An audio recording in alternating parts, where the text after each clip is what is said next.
my answer, my slope, is going to be times 7. That's what we saw in the last problem. But what's the slope of that? Well, let's look at that.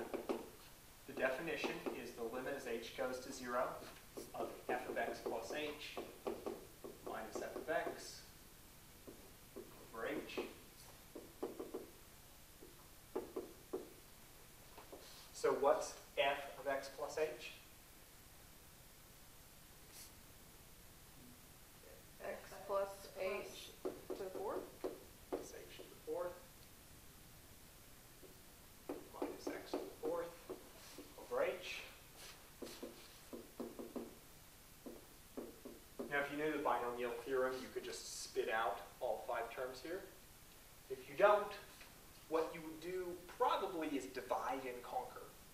Well, could you do x plus h times x plus h?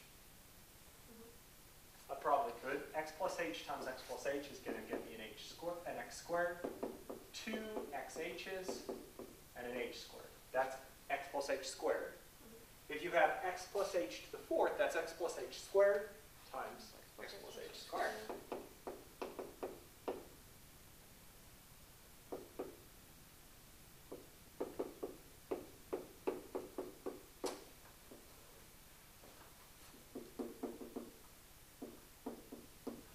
I'll just go ahead and do this fairly efficiently. We have an x to the, an x to the fourth. Then you can see we could get x to the third 2 different ways. Both of those are going to have a coefficient of 2, so adding them, I get 4x to the third h. How many different ways could I get x squared? Well, I could do this times that. That would get me 1. This times that. That would get me 4 more. This times that. That would get me 1 more. How many different ways could I get just x? Well, I could take this times that. That would get me 2. Or this times that. That would get me 4x h to the third. How many ways could I get no x's at all? H squared times h squared. You can sort of go back and contemplate that at more leisure if you want to. What's going to cancel? Things with h's, hopefully. Things without h's. Things without h's. Things without h's. Incidentally, everything in the last term, right? Well, that's fabulously handy because every other term does indeed have an h, so let's just factor that puppy out.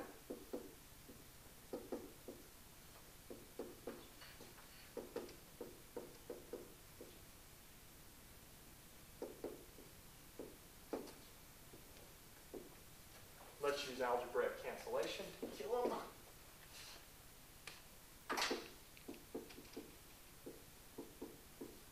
So we get 4x to the third plus 6x squared h plus 4x h squared. Hopefully you're thinking it's a waste of my time to write all these terms because when I apply the limit via substitution, I see that that's equal to 4x to the third. 4x to the third. There we go. Okay, so we started with x to the fourth. Our conclusion is 4x to the third. Anybody want to make a hypothesis about what the derivative of f of x equals, say, x to the 17th is?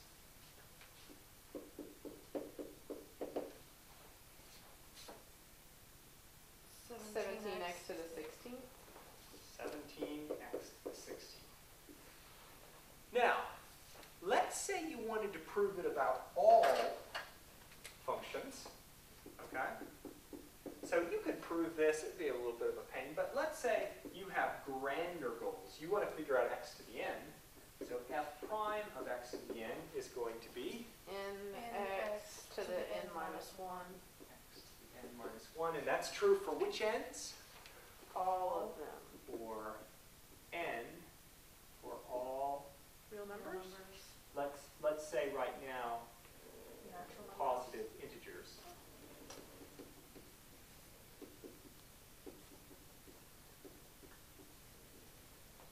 It will be true for all real numbers, but for the time being, let's look at these because I want to say to you, gee, how would you go about proving something like that?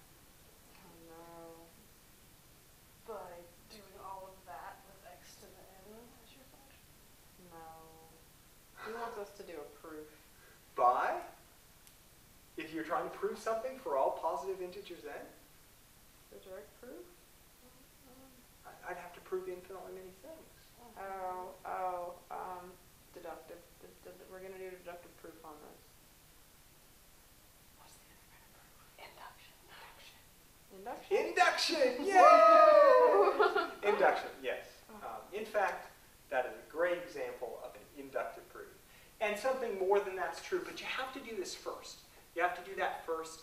Then there's actually something called implicit differentiation, which we're not going to cover in this course, that will allow you to take something that's a fractional power, break it into two pieces, and think about it as two pieces that are integer powers.